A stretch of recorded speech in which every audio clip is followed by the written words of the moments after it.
Hi every one. 4ാം ക്ലാസ്സിലെ English activities ആണ് ഇന്നത്തെ വീഡിയോയിൽ ഉൾപ്പെടുത്തിയിട്ടുള്ളത് കേട്ടോ. അപ്പോൾ നിങ്ങൾ ചാനൽ ഇതുവരെ സബ്സ്ക്രൈബ് ചെയ്തിട്ടില്ലെങ്കിൽ ഒന്ന് സബ്സ്ക്രൈബ് ചെയ്യുക, അതുപോലെ തന്നെ ലൈക്ക് ചെയ്തതിന് ശേഷം വീഡിയോ കാണാൻ ശ്രമിക്കുക കേട്ടോ.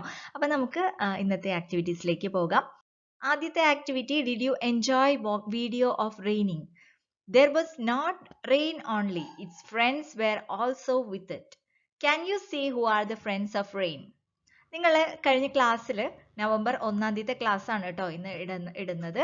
അപ്പോൾ ആ ഒരു ക്ലാസ്സിൽ ഒരു റെയിനിങ്ങിന്റെ മഴയുടെ വീഡിയോ കണ്ടിട്ടുണ്ടായിരുന്നു അല്ലേ? അപ്പോൾ ആ ഒരു വീഡിയോയിൽ മഴ മാത്രമാണോ ഉണ്ടായിരുന്നത്? അല്ല, അതിന്റെ ഫ്രണ്ട്സ് കൂടി ഉണ്ടായിരുന്നു. Who are the friends? Yes, friends of rain ഏതൊക്കെയാണ്? ക്ലൗഡ്സ്, തണ്ടർ, ലൈറ്റ്നിങ്, പിന്നെന്താണ്, സ്ട്രോങ് വിൻഡ് ഉണ്ടായിരുന്നു അല്ലേ? ഇതൊക്കെ റെയിനിന്റെ ഫ്രണ്ട്സ് ആണ്. ഓക്കെ, അപ്പൊ ഇതെല്ലാവരും നോട്ടിലേക്ക് ഇതേപോലെ പിക്ചർ വരച്ചിട്ട്, ബോക്സ് ഒക്കെ വരച്ചിട്ട് ഇത് അതിൽ എഴുതിയെടുക്കണം കേട്ടോ. അടുത്തത്, observe the picture carefully, then try to find out the answers of the following questions. അപ്പൊ ഈ ഒരു പിക്ചർ നോക്കൂ. ഈ ഒരു പിക്ചറിൽ which place do you see in the picture? ഈ ഒരു പിക്ചറിന്റെ പ്ലേസ് എവിടെയാണ്? ഏത് പ്ലേസ് ആണ് ഇതില്? Yes, this is a forest അല്ലെ? ഒരു ഫോറസ്റ്റ് ആണുള്ളത്. അടുത്ത നോക്കൂ, second question, who is sitting on the tree? ആ ട്രീയിൽ ആരാണ് ഇരിക്കുന്നത്? Ivan is sitting on the tree. Ivan ആണ് ഈ ഒരു ട്രീയിൽ ഇരിക്കുന്നത് അല്ലെ? Ivan is sitting on the tree. Third question, what is on the branch of tree? ഈ ഒരു ട്രീയുടെ ബ്രാഞ്ചിൽ എന്താണുള്ളത്? Yes, A nest is on the branch of A tree. ഒരു നെസ്റ്റ്, ഒരു കിളിക്കൂട് ഉണ്ട് അല്ലെ? കിളിക്കൂട്, ട്രീയുടെ ബ്രാഞ്ചിൽ ഒരു കിളിക്കൂട് ഇരിക്കുന്നത് കാണുന്നുണ്ട്. So a nest is on the branch of the tree. അടുത്തത്, describe the above picture in your English notebook. അപ്പോൾ ഈ ഒരു പിക്ചർ ഡിസ്ക്രൈബ് ചെയ്യാൻ പറഞ്ഞിട്ടുണ്ട്. Ivan is going to the forest. The wind is blowing heavily. The sky became clouded. The loud roaring thunder followed by the flashing of lightning. The trees are swaying in the wind. Ivan is standing under a tree. അപ്പോൾ ഇതാണ് ഈ ഒരു picture describe ചെയ്യാൻ പറഞ്ഞിട്ടുള്ളത് അല്ലേ? അപ്പോൾ എല്ലാവരും ഈ ഒരു ഡിസ്ക്രിപ്ഷൻ നോട്ടിലേക്ക് എഴുതിയെടുക്കുക കേട്ടോ. അടുത്ത നോക്കൂ, little ബേർഡീസ്. One day the merchant sent Ivan to the forest to fetch firewood. Soon the winds rose. The sky became clouded. The lightning flashed. The thunder roared loudly, and the rain fell heavily. Ivan soon ran to the shelter of a large tree. He saw a big nest on one of its branches. 4 small birds were there in the nest, and there was no one to protect them from the wind and rain. Ivan felt pity to them.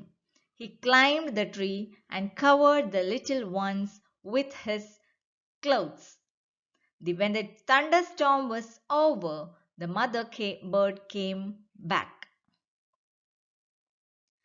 So, ഈ ഒരു paragraph വായിച്ചപ്പോൾ അതിൽ നിന്നും കുറച്ച് questions ഉണ്ട് കേട്ടോ. അപ്പൊ നമുക്കതൊന്ന് ആൻസർ ചെയ്യാം. Why did Ivan go to the forest? എന്തിനു വേണ്ടിയിട്ടാണ് ഇവാൻ ഫോറസ്റ്റിലോട്ട് പോയത്? Ivan went to the forest to fetch firewood. അടുത്തത്, where did Ivan run to get a shelter when raining?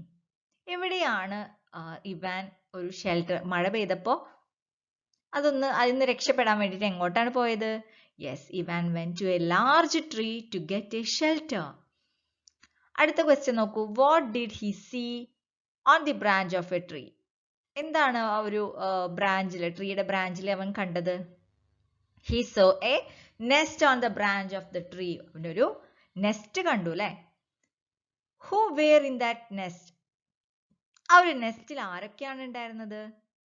4 small birds are in that nest. അടുത്ത question, how did Ivan save the little birdies from rain? റെയിനിൽ നിന്നും എങ്ങനെയാണ് Ivan രക്ഷപ്പെടുത്തിയത് ആ ബേർഡ്സിനെ? He covered the little birds with his clothes. Okay. അടുത്ത question, when did mother bird came back? The mother bird came back after the thunderstorm. അടുത്തൊരു question തന്നിട്ടുണ്ട്, if you were the place of Ivan, will you help that birds? നിങ്ങളാണ് ആ ഒരു ഇവാന്റെ സ്ഥാനത്തെങ്കിൽ നിങ്ങൾ ആ ബേർഡ്സിനെ help ചെയ്യോ? Yes, you will help the bird അല്ലേ? We will help the bird. നിങ്ങൾ help ചെയ്യുമായിരിക്കും.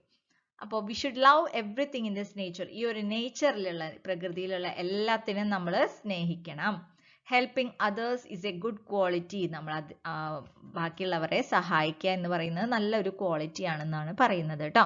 ഓക്കെ, അപ്പോൾ എല്ലാവരും നേച്ചറിലുള്ള എല്ലാത്തിനും we should love everything in this nature and we should help others if it is needed. അവർക്ക് ആവശ്യമുണ്ടെങ്കിൽ നമ്മൾ അവരെ ഹെൽപ്പ് ചെയ്യണം. Okay, so next question, this is an activity given in your textbook to describe this picture. ഒരു picture describe ചെയ്യാൻ പറഞ്ഞിട്ടുണ്ട്. This is a picture of a forest. There are many trees and plants. It is raining heavily. There is a big tree. There is a big nest on one of its branches. There are 4 little birds in the nest. They are afraid and are crying. Ivan covered the birds with his clothes. Okay, അപ്പോൾ ഈ ഒരു picture description എല്ലാവരും എഴുതി നോക്കുക കേട്ടോ. അടുത്തത് match the following ആണ്. അപ്പോൾ നമുക്ക് മാച്ച് ചെയ്ത് നോക്കാം. ഫസ്റ്റ് വൺ എന്താണ്? Yes, this is lightning. Second one is clouded അല്ലേ? Clouded sky. Next swaying trees. Ivan under a tree അല്ലേ? അടുത്ത എന്താണ്? strong wind അല്ലേ? strong wind. അടുത്തത് thunder, roaring thunder. അടുത്തത് യെസ്, heavy rain. ഓക്കെ, അപ്പൊ എല്ലാവരും ഇതുപോലെ മാച്ച് ചെയ്ത് നോക്കുക കേട്ടോ. അപ്പൊ ഇന്നത്തെ ഈ ഒരു ആക്ടിവിറ്റീസ് എല്ലാവരും ചെയ്ത് നോക്കുക. അപ്പൊ ഇന്നത്തെ ക്ലാസ് എല്ലാവർക്കും യൂസ്ഫുൾ ആയിട്ടുണ്ടാവുമെന്ന് വിചാരിക്കുന്നു. മറക്കാതെ തന്നെ ഈ ഒരു ചാനൽ സബ്സ്ക്രൈബ് ചെയ്യുക. അതുപോലെ തന്നെ സൈഡിലുള്ള ബെൽ ബട്ടൺ പ്രസ് ചെയ്യുക കേട്ടോ. ഓൾ അമർത്തുക. നിങ്ങൾക്ക് ഈ വീഡിയോ യൂസ്ഫുൾ ആയിട്ടുണ്ടെങ്കിൽ ലൈക്ക് ചെയ്യാൻ മറക്കരുത്. ഫ്രണ്ട്സിനൊക്കെ ഷെയർ ചെയ്ത് കൊടുക്കുക. നിങ്ങളുടെ അഭിപ്രായങ്ങൾ കമന്റ് ചെയ്യുക. പിന്നെ അടുത്ത ക്ലാസ്സിൽ കാണാം. Thank you for watching.